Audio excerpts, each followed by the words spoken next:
Hello and welcome to another ATP Geopolitics Frontline update video for the Ukraine war for the 7th of March 2023. I'm Jonathan MS Pierce. Welcome team. Right, let's go to there's a lot happening in Bakhmut, so this will be Bakhmut heavy, of course. We'll go to the front line. There's a lot of discussion in the ISW about Bakhmut, which is actually pretty fascinating. But we'll go to Kupiansk, Svatovo, Kremina. Should be relatively quick. There's not a lot happening. There's apparently a repelled Russian attack from Hranikivka or around Hranikivka. The only point of interest here, to Poulet Volant as a mapper, still has Hranikivka at least somewhat contested. They're the only mapper that I have seen that represented. Otherwise, most people seem to accord with what I've got, which is that Hranikivka is in Russian hands, but it could well be contested. These things are fairly dynamic. And then as we come down the front line, nothing happening around Svatovo. Don't hear anything about Kuzumivka and Novoselivka. There are repelled attacks around Nevska, Terny. A little bit of gained territory. I've adapted my map to go in line with Deep State. A little bit of territory gained by the Russians there, but it's really not worth writing home about. To be fair, just not a lot happening until you get to Kremina, Bilorivka. But again, it's repelled attacks. Indeed, the RSW says the only thing that's really particularly of note is that a Russian reserve commander has claimed on March 6th, so yesterday, that the front line has stabilized near Kremina and that there are contested grey zones along the front line. Well, true that. Indeed, there is. Very interesting. They use the English spelling of grey. Interesting for me, not for any other human being. There is positional fighting perhaps going on. Things are looking rather comfortable and in a stasis there, which is not what you'd expect for a Russian offensive. If this is really one of the sectors of a main Russian offensive, depends whether they're doing their deep battle doctrine, where they try and do offensives along the front line in a number of places, look for the weak part and then pile in on the weakness, and that could well be Bakhmut, but I'm not sure. They just none of these offensives seem to be going anywhere. Again, I'm saying the same thing every day. I don't know what the Russians are doing, but that then makes me conclude that the Russians can't do anything else. If this is what they are doing, it means they can't do more than this. Therefore, they don't have the capacity and they don't have the capability to win this war, to commit to anything greater than what they are at the moment. Or they're holding back for the Ukrainian counteroffensive to defend against that. But then that's taking a really defensive posture, and that is not going to gain them the whole of the Donbass, let alone the whole of Ukraine, let alone goodness knows what their overall objectives are, strategically speaking. Right. Anyway, I digress. So we are basically around Bilorivka, and then we come down to Bakhmut. It really is, pretty much like that at the moment. Rebar's not reporting on anything in the Starobil-Svatovo area. Defmon has a few repulse attacks in Hranikivka, Bilorivka, and Novelska. Nothing particularly of note. And then we'll go and get to Bakhmut, where we seem to have the Russians having repelled the Ukrainians. All the Ukrainians withdrawing across the river to the western side of the river, so that this is now the new front line. How much of a grey zone there is there, I don't know. The Russians could be right up to the river. Not really sure. It's obviously fairly dynamic. A bit of movement around here. I've given a few gains to the Russians, as you can see up there. And here I've taken the Russian line back to not control Dubovo-Vasilivka, which was claimed by Suryat maps previously. Most mappers seem to have that contested, and I think I have now I'm aligning myself with that, really, because I think there isn't strong evidence to suggest that village is under Russian control. Right, let's do some general discussion about Bakhmut. I did some earlier in my news segment about how my opinion is that the Ukrainians, sorry, are essentially defending Bakhmut with as little as they possibly can, whilst reinforcing it with what they can without drawing from their offensive capabilities for the counteroffensives that are due to take place. In other words, those people being trained up, those people getting ready for those counteroffensives have been possibly, and this is just me speculating here, have been ring fenced, and therefore they're bringing in their less capable troops, newly mobilized troops with not enough training and poorer equipment are being drafted in to Bakhmut to bide the time so that the counteroffensives can be planned and executed optimally. So there is some kind of defensive sacrifice going on for Bakhmut, where it is attriting the forces and fixing them so that they are biding their time. And ISW then goes on to have a really good discussion. It's well worth reading all of this. They do move into a bit of kind of so much speculation. It isn't as factual as in there is some kind of hypothesizing here. But let's have a look at some of these points. Russian forces fighting Bakhmut are now drawn from the elite elements of Wagner Group and from Russian airborne units as well as the lower quality troops. Now, this is something someone on the thread said yesterday, and I misinterpreted them. And they're like, and I sort of piled in a little bit, and they're like, no, no, no. What I mean is that they are now using some of their top troops in. So it is exactly what ISW is saying here. They're using some of their top troops in uh, Bakhmut, not just these waves of conscripts. They kind of run through them. They're now using your better Wagner troops, and they're using the VDV, the airborne troops, and that is attritional for their elite troops. And this is a problem going forward because again, it's about so a Pyrrhic victory is almost certainly what will take place here. So if Russia take Bakhmut, they will have exhausted themselves. They will have used up some of their better troops as well as waves of conscripts, and then that will leave them in a poorer position to go forward, and they will effectively culminate. This is what we've learned from history, places like Bunker Hill, so on and so forth. So. To continue, the Battle of Bakhmut may in fact severely degrade Wagner's group's best forces, depriving Russia of some of its most effective and most difficult to replace shock troops. Uh, Kudos to the guy in the comments that I misinterpreted. A Wagner Group financier, Yevgeny Prigozhin, apparently fears that the forces are being expended in exactly this way. So if you're a pro-Russian voice in the threads and you're going, no, no, no, this is all cope, this is all cope. If this is all like trying to spin the positive for Bakhmut, what explains the actual data, right? So what explains the fact that VDV and Wagner troops are being used in the front line? All the Russian sources are saying that. And what explains what Yevgeny Prigozhin is actually saying and what is taking place in the communiques between Wagner and the MOD? So, and this is super important because this isn't purely like psyops and deception. Prigozhin is pretty forthright in what he's saying here. So, Prigozhin has claimed that he wrote a letter to the commander of Russian forces in Ukraine with an urgent appeal for the Russian command to allocate ammunition to Wagner, but that his representative was denied access to Russian headquarters and could not deliver the appeal. So, this went viral over the last couple of days that actually they had their sort of security pass revoked, the Wagner person. So there's this ongoing argument between the mercenaries of Wagner PMC and the Russian MOD.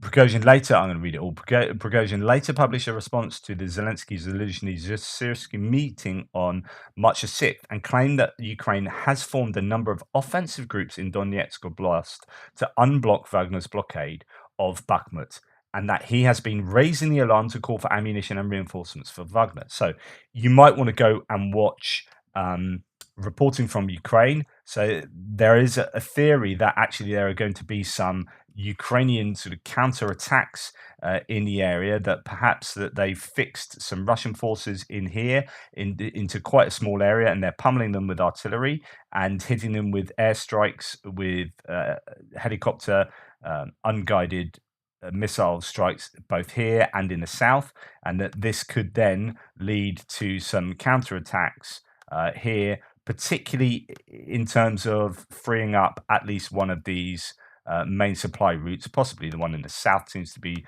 the Ukrainians' preferable option, but there are these potential actions that could take place. reporting from Ukraine is quite positive about that. I'm a bit like, man, not really sure what's going on. But Prigozhin has claimed that if Wagner do not receive needed ammunition and reinforcements, and the blockade of Bakhmut breaks, all is essentially lost, and he will stay with Wagner to the end. Prigozhin's plea to the Russian General Staff and suggestion that he will stay with Wagner until the bitter end suggests that he is working to position himself as the ultimate martyr for the ideological cause that Bakhmut has come to represent in the Russian military blogger information space. More importantly, it shows that he sees his elite forces to be in grave danger.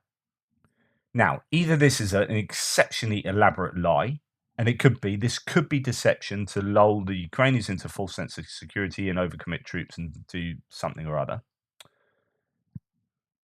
or you have to take Prigozhin seriously. One or the other. So the pro-Russian voices in the threads and elsewhere need to be thinking, right, is Prigozhin lying or is he telling the truth? And if he's telling the truth, there are issues for the Russians going forward. So as it continues, the severe degradation or destruction of the elite Wagner fighting force would have positive ramifications beyond the battlefield. This is where they get into a bit of hypothesizing. So again, take this with a pinch of salt. Wagner's success in Bakhmut thus far has given Prigozhin a major advantage in the information space, bolstering his reputation and increasing his popularity in a way that would likely have long-term impacts in the Russian domestic sphere. Prigozhin is one of the most extreme of the Russian pro-war nationalists. He is one of the very few with a serious military force loyal to himself. He has even seemed at times a possible threat to Putin or a possible successor, which may be why Putin is allowing the Russian MOD to hang him out to dry. Badly damaging Prigozhin's power and reputation within Russia would be an important accomplishment from the standpoint of long-term prospects for restoring sanity in Russia. That is an aim in America's interests as well as in Ukraine's, and it remains the stakes in the Battle of Bakhmut beyond matters of terrain and battle space geometry. So this is the idea, as far as I understand it, that actually it's in the best interest that Prigozhin doesn't replace Putin because he may be even more mental than Putin. And Putin or the MOD hanging Prigozhin out to dry here, and the Wagner PMC being basically decimated, is definitely in the best interest of the rest of the world. Wagner are quite a problematic organization. They have their fingers in a lot of pies worldwide, blood diamonds, and all sorts of stuff going on. And the less these guys are able to do that stuff around the world, the better the world will be, arguably. So it goes on and on. I mean, this is a really good or very interesting Institute for the Study of War daily report, because there's a huge amount of discussion to be had before they do their frontline updates, and it's well worth you guys checking out if you have the time. Okay, now let's get to the nitty-gritty of Bakhmut. Now, here we have flash news saying analysts predict that the military command of Russia will have to throw its airborne forces in support of the Wagner Group to achieve successes at Bakhmut or abandon efforts to take the city altogether. That's kind of what Prigozhin was saying. And no report said it's been pretty quiet around Kremina for the last week. Today, I got an update. The fighting continues, but there are some positional changes north of Kremina in favor of Ukraine. Rumors spread that Russian troops in Kremina are being moved towards Bakhmut. Okay, wow. So if that is true, that is certainly important. Okay, if we go to look at whose map should we look at? Let's look at it's nice and bright. This one, although I don't think it's particularly accurate. So this is Warmapper's latest map, but basically the Frontline now exists down the river. And there was the very famous tank monument in Bakhmut that Wagner stuck a flag on yesterday. So well, let's look at first where it is. Here's a river coming down there. It's just to the west of the Art Winery that I've often talked about. Oops, Jesus, what I just cacked myself. So here it is. This is the Wagner group dressed particularly militarily. It looks like he's just wearing black tracksuit. Maybe not. Maybe special forces. Anyway, they've taken off the Ukrainian flags and they're putting Wagner flags on there, and they're doing a dance. Fabulous. Well done, people. So that is and firing into the air. So maybe there isn't an ammunition shortage. So they are particularly happy about taking this tank. That is, as I say, by the Art Winery. Let's go and have a look at that here. So as we come into the center of Bakhmut, we have the river basically coming down this blue front line for the Ukrainians, and the art winery is here. That tank monument is somewhere around here, basically.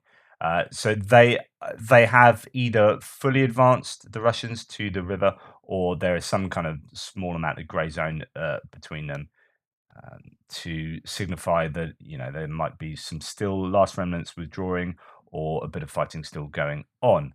Right.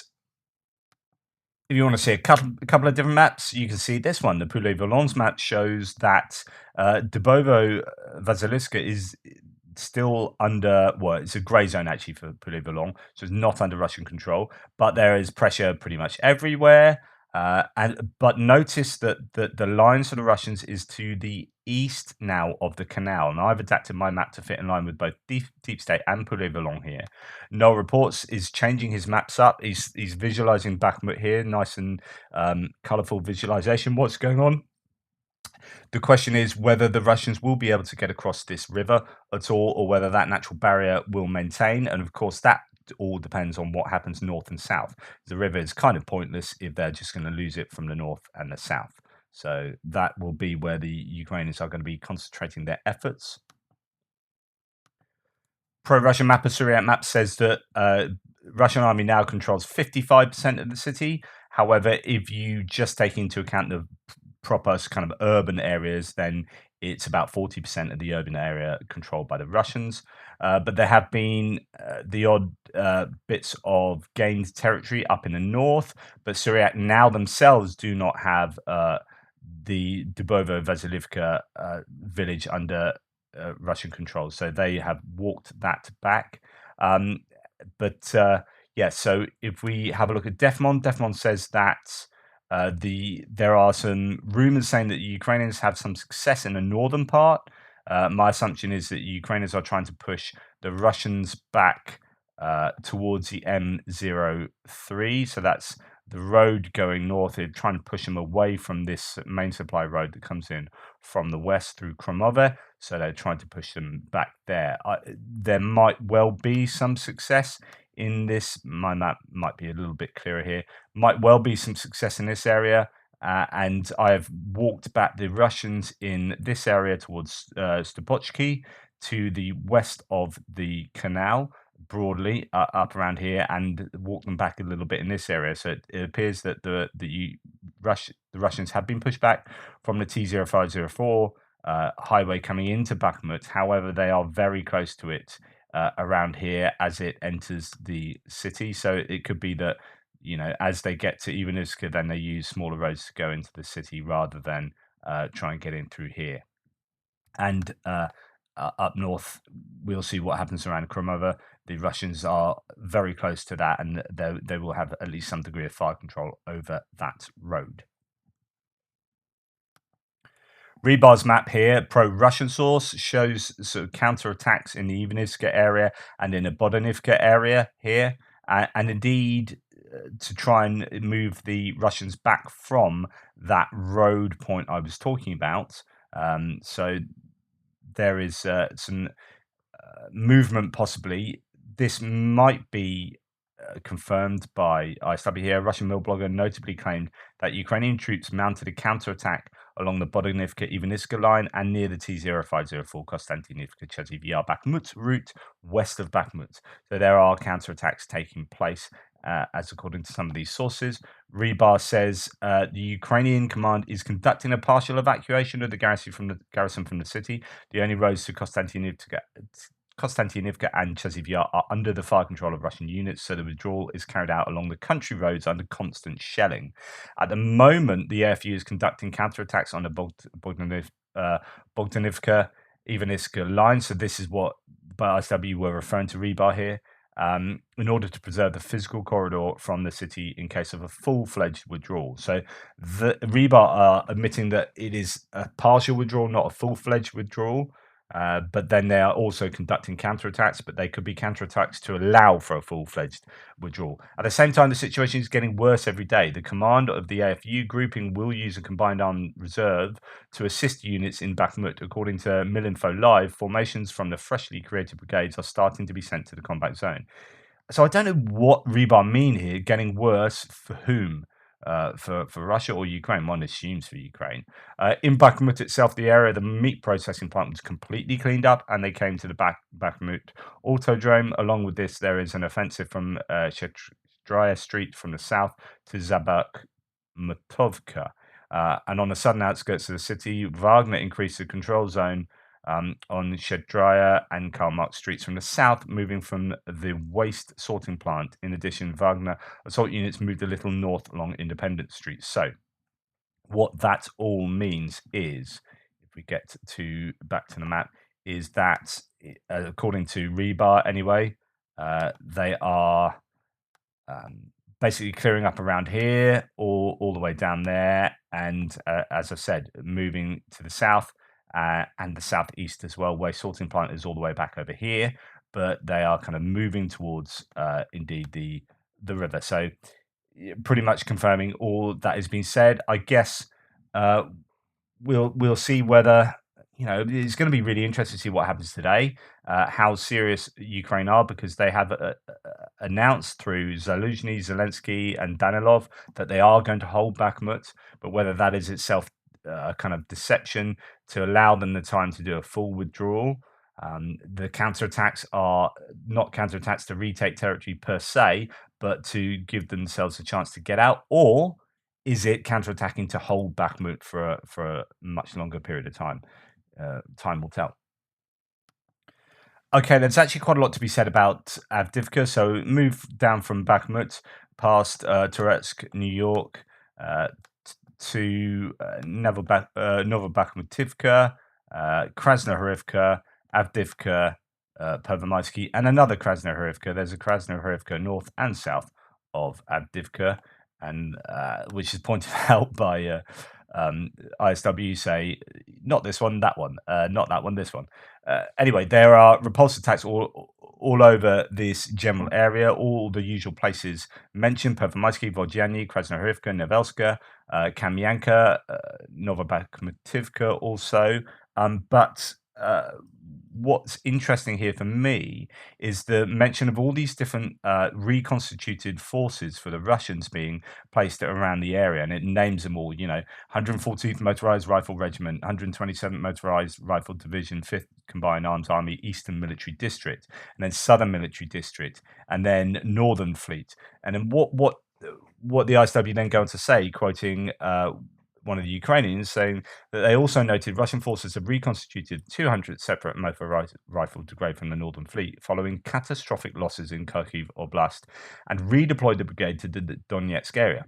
The presence of likely heavily degraded and poorly reconstituted elements of 3 separate military districts. So these are like 3 separate armies being brought into try and work together in the same place, suggests that Russian forces will be unable to pursue successful offensive operations in Donetsk Oblast in the future.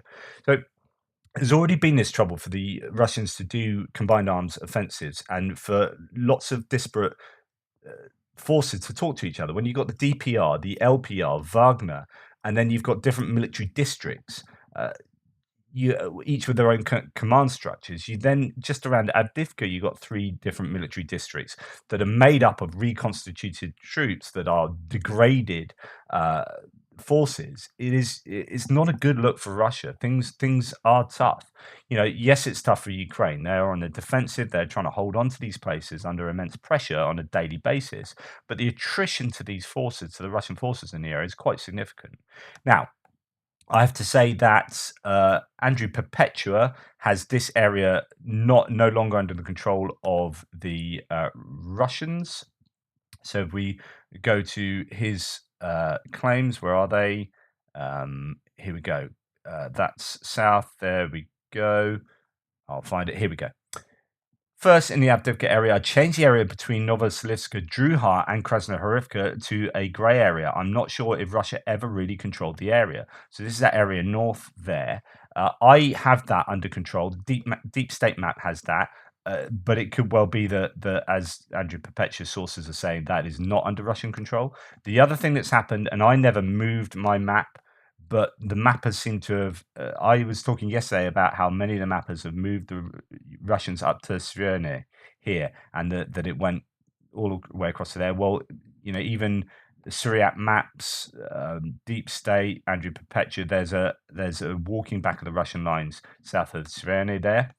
They have made some minor gains around Novelska, but they are finding that difficult to take. As I've mentioned many times before, every tree line there is dug in. There are trenches all over the shop there, and also Novelska itself is just heavily fortified with entrenchments.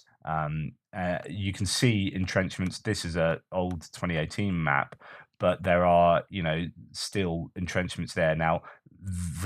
That would be multiplied by a significant number now, all these years later, and now this is just an even bigger war zone than it was. So anyway, lots of activity around Avdiivka, lots of footage coming out of destroyed equipment from there and pretty much everywhere at the moment. If we come out of Avdiivka and further down south past southern Krasnohorivka to Mariinka, there has been some gains for the Russians in Mariinka. So Syriac maps shows some gains for the Russians in the northern part of Mariinka. Not much really, just sort of blocks worth, but still it's that incremental gain that they all add up. Situation there is that the Russians and the DPR have taken control of the traffic bureau building in Mariinka. And it's a bit of gain there. For Null reports, he concentrates on the area to the south of Mariinka near Pobieda, where the Russians have made gains. In fact, there are some maps that have. So I think Syriac maps has actually part of Pobieda under Russian control. These buildings there.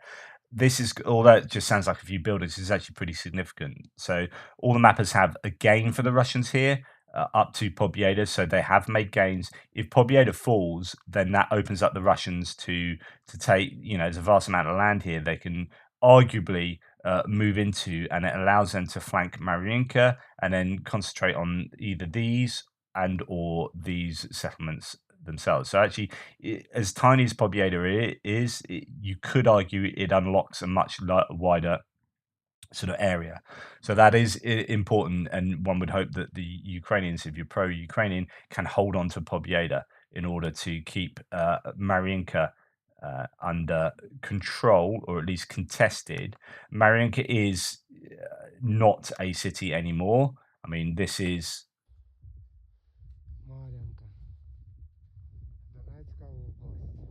Just look at that. That's liberated. Well done, Russia. Yeah, well done.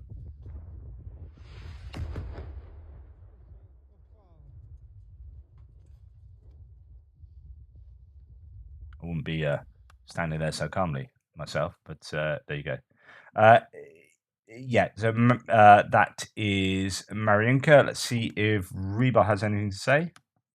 This is Rebar's map of Mariinka, and you can see where, in fact, they've expanded it there. So that's the block that Syriac also agrees that the Russians have taken, and they've also gained this area to the south, according to Rebar, inching towards Novomykhailivka further down south and taking some of this agricultural land westwards. So as for what they say, in Mariinka, after prolonged fighting in the center, Russian troops were able to advance along Kashtanov Street. Tankers of the Southern Military District reported that Russian troops were able to clear residential buildings behind School Number 2 on that street, and the Ukrainian command sent in units 104th and 109th to support the paratroopers of the 79th Assault Brigade. During the clashes over the last few days, the 79th Brigade lost 12 people and 4 are missing. South of Mariinka, Russian forces resumed the assault on Pobjeda.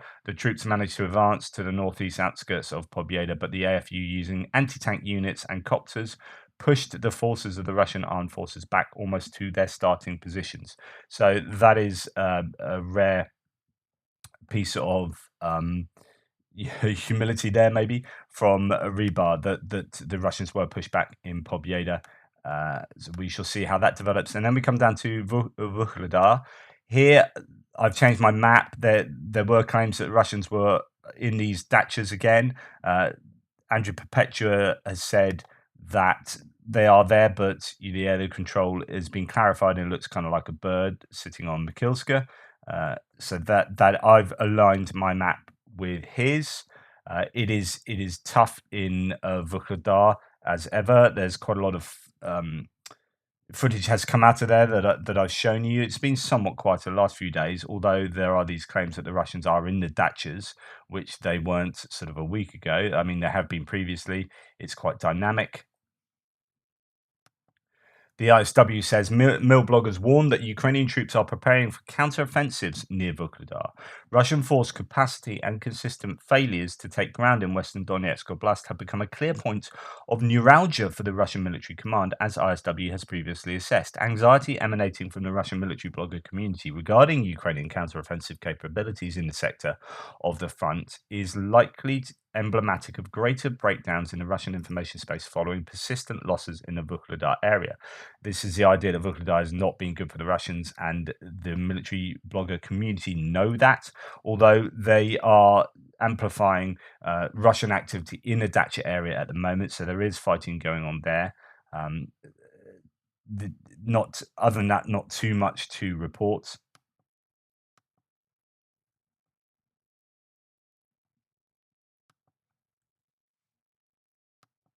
As far as Zaporizhia goes, not too much information on what is going on there. There have been these HIMARS hits on Mariupol, Volnovakha, which is just there south of Vuhledar, and indeed Melitopol, causing apparently considerable troop losses at least. Not quite sure what's happening in Mariupol.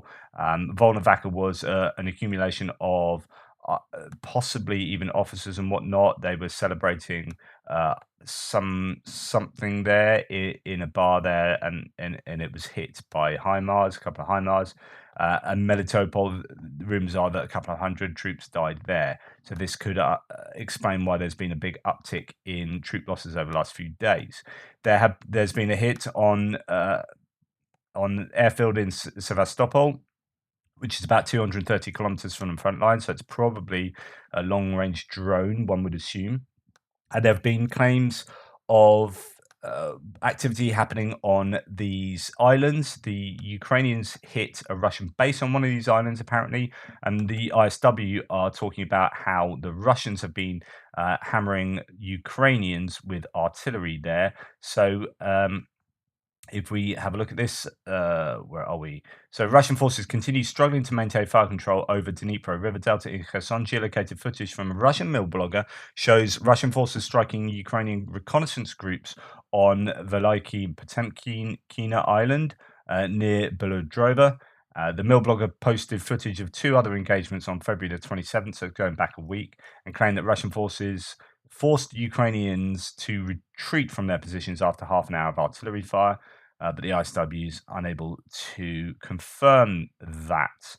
So there is activity taking place in this delta fairly consistently, and we have heard recently over the last week of activity on Kinburn Peninsula as well, in terms of Ukrainians hitting Russian artillery there.